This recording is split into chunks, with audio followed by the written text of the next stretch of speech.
Cada vez que salimos a la calle, estamos respirando un cóctel invisible de partículas. Pero a ver, ¿qué hay exactamente en ese polvo? ¿Y cómo nos afecta a un nivel celular? En este análisis nos vamos a clavar en un estudio científico que investiga justo eso, los componentes secretos del polvo de la carretera y sus efectos, que la verdad son bastante sorprendentes. Así que vamos a darle. Ok, esta es la ruta que vamos a seguir. Primero, hablaremos del peligro del polvo invisible en general. Luego, nos metemos de lleno a una investigación en 3 ciudades muy, pero muy distintas. Después, veremos la batalla que se arma a nivel celular. Vamos a descubrir por qué la mezcla de contaminantes es tan importante. Y al final, repensaremos lo que de verdad significa respirar aire en la ciudad. Bueno, pues arranquemos con la primera parte, el peligro del polvo invisible. Y sí, hablemos de ese ataque diario, silencioso que reciben nuestros cuerpos. Uno normalmente ve el polvo como algo molesto que hay que limpiar y ya. Pero en las ciudades, créanme, es mucho más que eso. Es un vehículo para amenazas bastante serias a nuestra salud. A ver, lo que es impresionante de esto es la escala. Nuestros pulmones son una maravilla, siempre defendiéndonos de invasores como bacterias o virus. Pero estas partículas ultrafinas son tan pequeñas que se colan como si nada. Son como espías microscópicos. No solo llegan a lo más profundo de los pulmones, sino que de ahí pueden brincar al torrente sanguíneo y pues pasearse por todo el cuerpo causando problemas. Entonces, ¿qué es exactamente este famoso polvo depositado en la carretera? Pensemos en él como una especie de almacén de contaminación.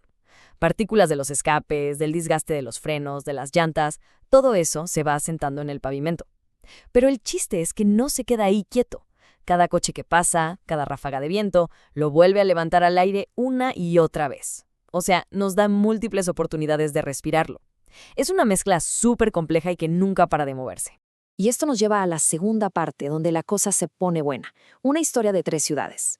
Aquí es donde los investigadores se hicieron la pregunta del millón.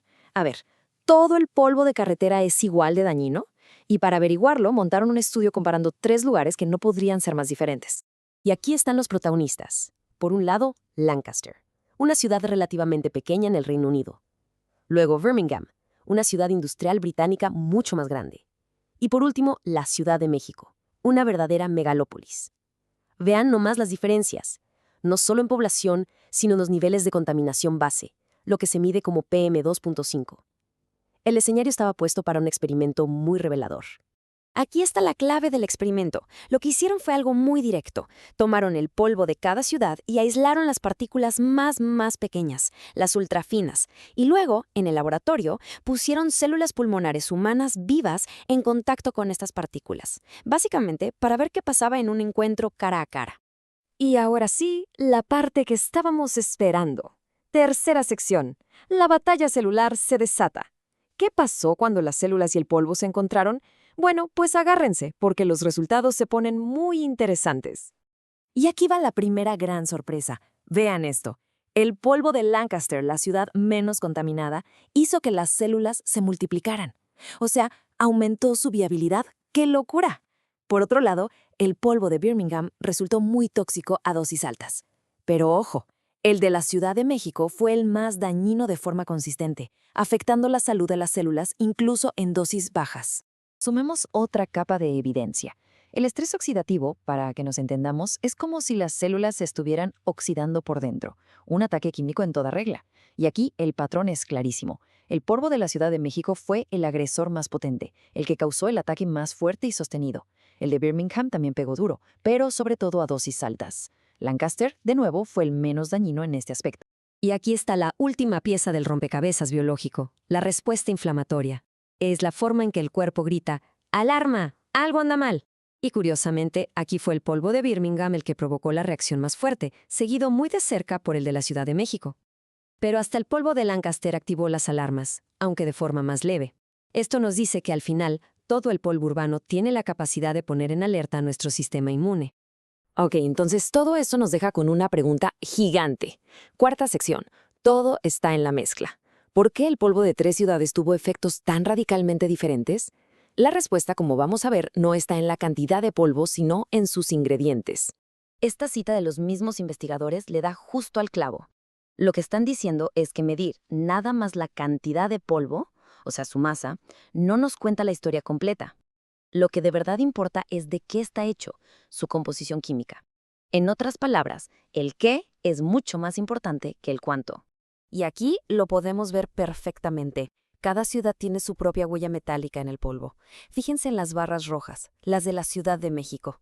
Para casi todos los metales que se analizaron, sus concentraciones son las más altas por mucho.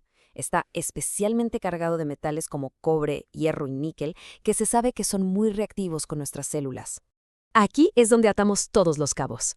La cantidad altísima de cobre, hierro y níquel en el polvo de la Ciudad de México, ¡pum!, coincide perfectamente con el daño celular y el estrés oxidativo que vimos antes. ¿Y el resultado raro de Lancaster, donde las células se multiplicaron? Bueno, podría tener que ver con su contenido de plomo, que era el más alto de los tres y que se sabe que puede provocar ese efecto. Esta imagen de verdad lo resume todo de una manera súper visual. A la izquierda tenemos la receta de metales de cada ciudad. Y a la derecha, el resultado biológico, el daño que provocó. La correlación es directa, es clarísima. Los ingredientes específicos del polvo son los que determinan qué tan peligroso es para nuestras células. Así de simple y así de complejo. Y con todo esto en mente, llegamos a la última parte, repensando una bocanada de aire. Ahora toca ver qué significan estos hallazgos para el mundo real. Se trata de entender por qué los ingredientes de la contaminación importan mucho más que la cantidad total. A ver, ¿con qué nos quedamos de todo esto? Primero, no todo el polvo se crea igual. Segundo, su receta química, sobre todo la mezcla de metales, es la que dicta qué tan tóxico es. Y esto nos lleva a un punto clave. Los estándares de calidad del aire que usamos hoy, que se basan en la masa de partículas como las PM2.5, se están perdiendo una parte crítica de la historia. Tal vez el futuro necesite regulaciones más locales hechas a la medida de la contaminación de cada lugar. Y todo esto nos deja con una pregunta para reflexionar. Si el verdadero peligro no está en la cantidad de contaminación, sino en sus ingredientes específicos, ¿qué demonios hay en el polvo de nuestra propia calle? Este estudio nos demuestra que la respuesta a esa pregunta podría ser muchísimo más importante de lo que nos hemos imaginado.